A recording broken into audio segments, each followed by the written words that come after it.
যোৱা কিছু বছৰৰ পৰা নৱপ্ৰজন্মৰ যুৱক যুৱতীসকল নাগাৰা নামৰ প্ৰতি অধিক আকৰ্ষিত হোৱা দেখা গৈছে। বহু নতুন যুৱক যুৱতী শুদ্ধ ৰূপত শিকি বুজি নাগাৰা নাম পৰিৱেশন কৰিবলৈ আগবাঢ়ি আহিছে। নাগাৰা নামৰ জনপ্ৰিয়তাত পাঠকৰ নাম পৰিৱেশনৰ শুদ্ধ সুৰ, এটা সুন্দৰ কণ্ঠ, নাটকীয় ভংগীমাৰ লগতে পাঠকজনৰ দৈহিক সৌন্দৰ্যয়ো ভালেখিনি প্ৰভাৱ পেলায়। সাধাৰণ দৰ্শকে যেতিয়া এজন পাঠকৰ মুখৰ ফালে 1-1.5 ঘণ্টা সময় একেথৰে চাই থাকিব, তেতিয়া পাঠকগৰাকীৰ শাৰীৰিক সৌন্দৰ্যয়ো দৰ্শকক বাৰুকৈয়ে আকৃষ্ট কৰে। বিশেষকৈ তেওঁৰ কথনশৈলী আৰু ভংগীমাই এক গুৰুত্বপূৰ্ণ ভূমিকা গ্ৰহণ কৰে। তেনে এগৰাকী নৱপ্ৰজন্মৰ পাঠক হৈছে কামৰূপ জিলাৰ কহৰাৰ ওচৰৰ পাইকানৰ সত্যব্ৰত ডেকা। ডেকা সঁচাকৈয়ে এগৰাকী নৱপ্ৰজন্মৰ মঞ্চ শুৱনি পাঠক। ডেকাৰ সুঠাম শৰীৰে যেনেদৰে সকলোকে আকৰ্ষণ কৰে, তেনেদৰে তেওঁৰ নামৰ সুৰ আৰু ভংগীমাই সকলো লোককে দান কৰে অনাবিল আনন্দ। সকলো ধৰণৰ বাহুল্য বৰ্জন কৰি ডেকাই পৰম্পৰাগত নাগাৰা নামৰ চৰ্চা শুদ্ধ ৰূপত অব্যাহত ৰাখিছে। তেওঁৰ এটা মহাভাৰতৰ মন পৰশা নাম আপোনালোকৰ বাবে আগবঢ়ালোঁ।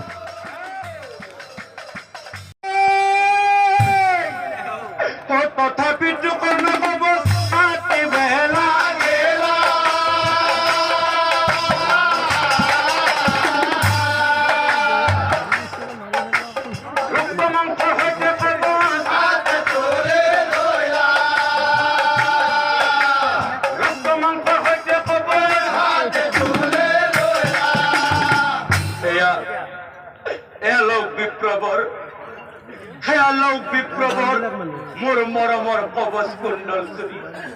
লোক বিপ্লবৰ এ মোৰ মৰমৰ কবচ কুণ্ডল ও কবচ কুণ্ডল দিকৰ নাই গৃহে চলি গলা হয় পিছদিনা কৰ্ণ বিৰাই পিছদিনা কৰ্ণ বিৰাই জয় খেলপতি কৰ্ণ জয় কৌৰৱ জয় খেলপতি কৰ্ণ জয় কৌৰৱ অখিৰে মুকুট পিন্ধি লৈ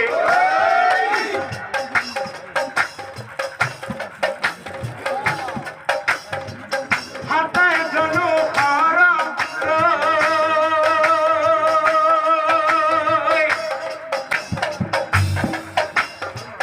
সেনাপতি হয় কৰ্ণই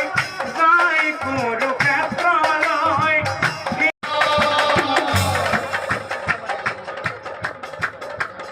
ভুল পাৰ্থ কৃষ্ণ আৰু গান্ধীবৰ বেতই পৰহংকাৰ কৃষ্ণ আৰু গান্ধীবৰ বেতই পৰহংকাৰ আজিত্ৰে অহংকাৰ আজিত্ৰে অহংকাৰ কৰিম চৰকাৰে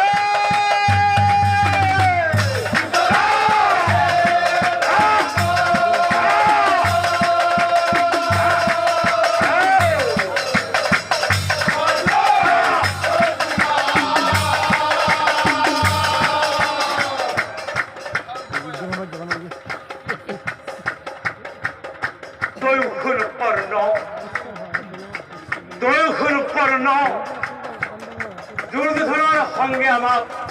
বহু কষ্ট দিলি দুৰ্যোধনৰ সংগে আমাক বহু কষ্ট দিলি আজি তাৰ প্ৰতিশোধেই তোক প্ৰথম জম্পুৰী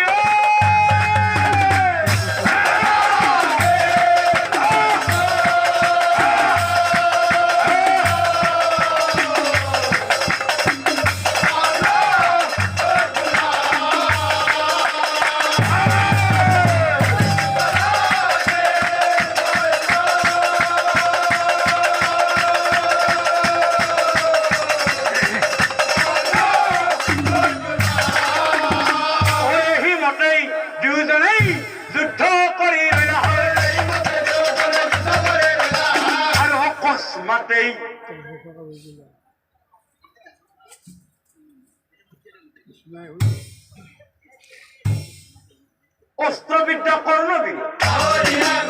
পাহরিয়ে কইলা অস্ত্রবিদ্যা কর্ণবীরেই আর তীক্ষণেই ও গুরুর অভিখাপর কথা কর্ণ মনত পড়িলা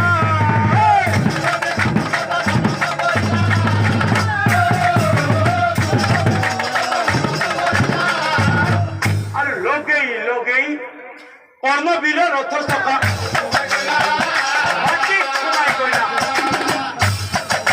কর্ণবীর রথ সখা ও রথর পরা নামিবিরেই সখা তো ধরিলা হলে মহাবলের রথর সখা মহাবলের রথর সখা ও রথর সখা কর্ণবীরেই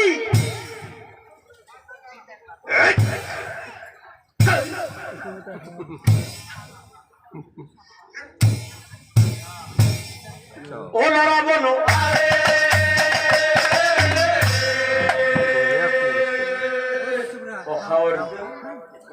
অর্জুন কয়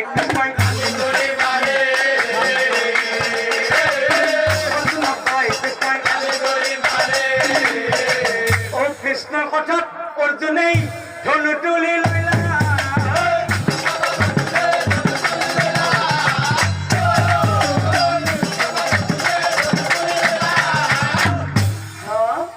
তাকো দেখি কর্ণ পাঠক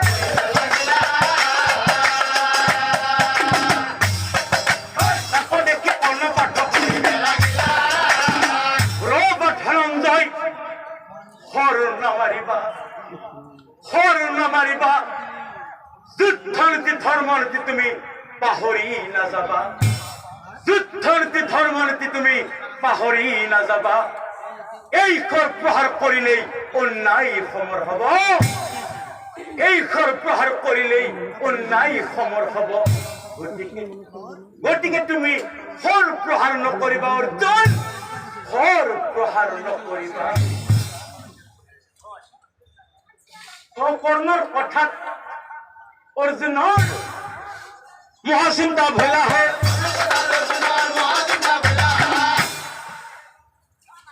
প্রভু কৃষ্ণক চাই ধনঞ্জয় কৃষ্ণক চাই ধনঞ্জয়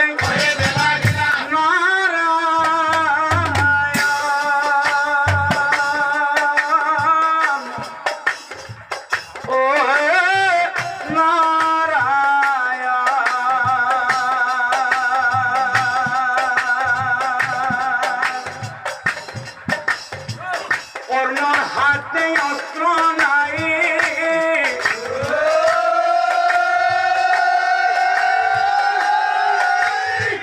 কেনে কইনু বধু মই অন্যায় সমর হব প্রভু নারায়ণ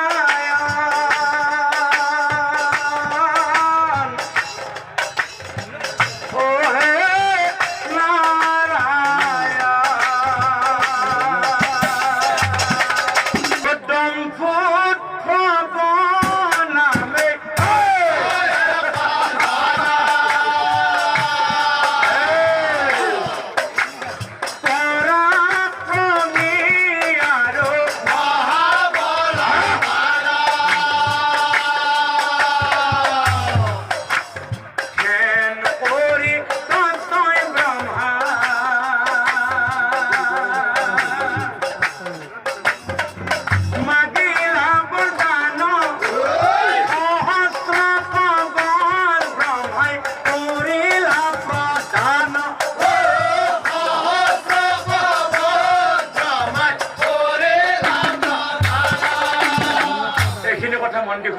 গোটেই নামটোৰ কাহিনী এইখিনিতে আছে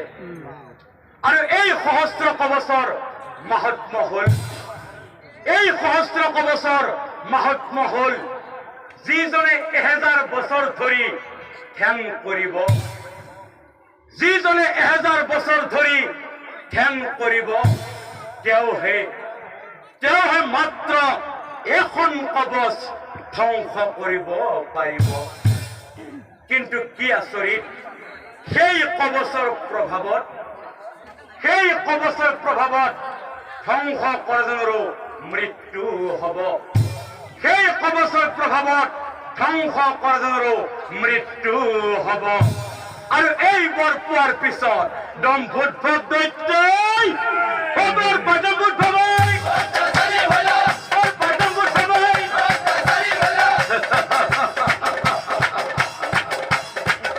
ব্ৰহ্মাৰ বৰ মোৰ হাতত ব্ৰহ্মাৰ বৰ মোৰ হাতত হেতিয়াৰ মুখ কোনে পাই হেতিয়াৰ মুখ কোনে পাই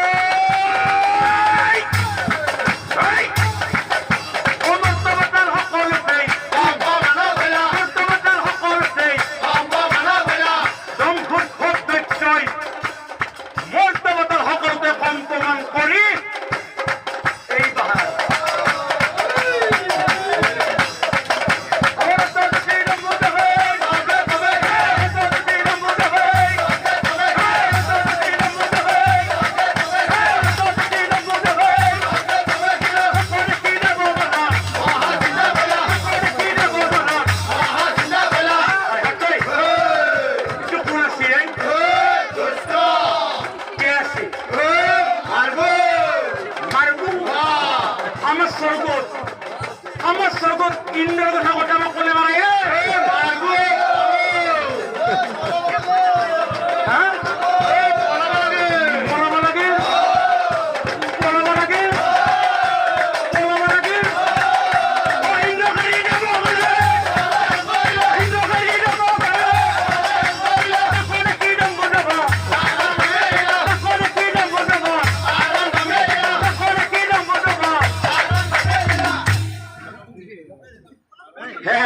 ইন্দ্র তই এটাই বহি আছা মোৰ সৈতে চব বলা তই বহি আছা পিছ ফলৰ সমতি ধৰ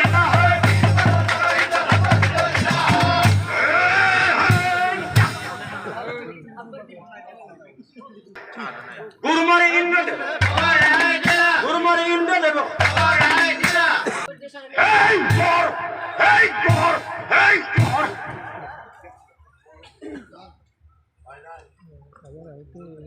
আছে বাবা অলপ আছে আৰু দিয়ে ভালি মই ভাতৰ লগত দিলে ভাই Hey, God! Hey, God! পাঁচ ফল মাৰে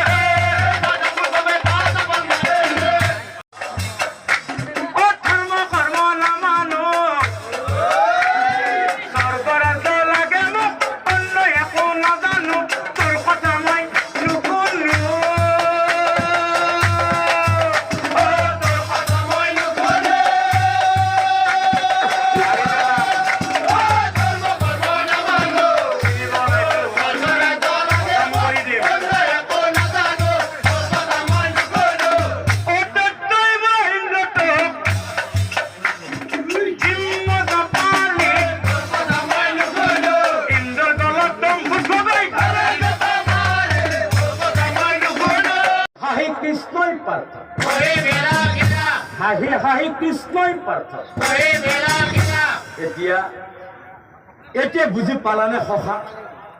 কিয় মই কৰ্ণক বধ কৰিব কৈছিলো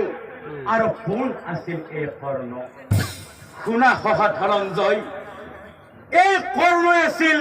সেই পূৰ্বজন্মত মহাপাপী দম্ভোদ্ভৱ দৈত্য আৰু তুমি আছিলা নৰ আৰু মই আছিলো নাৰায়ণ শুনা সখা ধনঞ্জয় মৃত্যুৰ আগমুহূৰ্তত অভিমন্যুৱে যেতিয়া সেই গাঁতটোত থকা পানীখিনি খাবলৈ বিচাৰিছিল তেতিয়া দুৰ্যোধনে বেয়া পাব বুলি সেই গাঁতটোত থকা পানীখিনি কিন্তু কৰ্ণই অভিমন্যুক খাবলৈ দিয়া নাছিল ফলত তোমাৰ পুত্ৰ অভিমন্যুৱে পানীৰ পিয়াহত আতুৰ হৈ তিল তিলকৈ মৃত্যুবৰণ কৰিছিল আৰু আজি সেই গাঁতটোতেই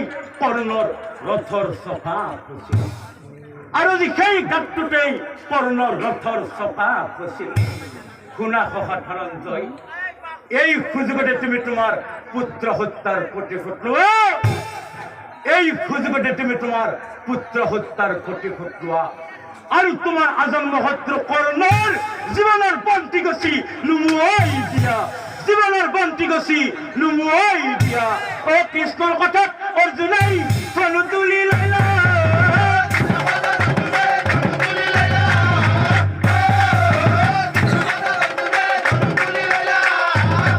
হেই মহাপাপী কৰ্ণ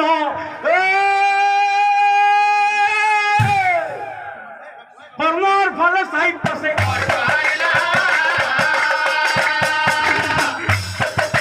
কৰ্ণৰ ফালে চাই আছে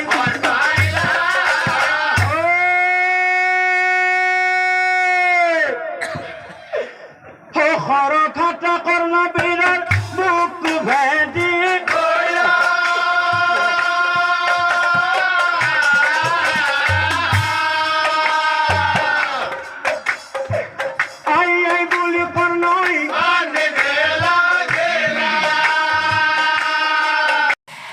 যদিহে আপোনালোকে ভিডিঅ'টো চাই ভাল পাইছে তেনেহ'লে চেনেলটো ছাবস্ক্ৰাইব কৰাৰ লগতে লাইক কমেণ্ট আৰু শ্বেয়াৰ কৰে যেন